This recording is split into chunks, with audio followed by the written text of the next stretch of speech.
Қанша айқайлап айтып жатсаң да осы қандаламен күреспейді. Адамдар үйренемей-ақ қойды. Осы барлық нелерде айқайлап атамыз. Адам өзі дәрілеп кетіре алмайды бұны. Квартираны жалға берген. Өлтіремін деп мынаны өртеген. Бұрында да бір жас бала болған осылай несін өртеген. Всю ночь не могу спать деп.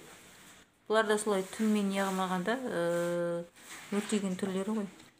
Бұл өртегенде не істейді? Мына жердегісі өледі да. Қалғандары орындарын ауыстырды. Целый өртеп тастамады екен. Мына бәрібір өртесе де мына жерде жұмыртқалар жатады да, мына аппақ-аппақ болып. Не пайда, неге олай жасайтын адамдардың? Жазы осылай көп болған кезде шақырады ғой. Сол кезде шақырған кезде дәрлегенде оларда бірден жасағанда, бір жасағанда кете салу керек. Өздері бағып алады. Дәрлегенде мына қазір жүргендері өледі да. Шықты дегеніңіз қаптап деп саған помнишь бір видео. Я, бір айтқан едің ғой. Содан тыныш болып кеттің. Дегенде жоқ, біз өзіміз нетіп аламыз.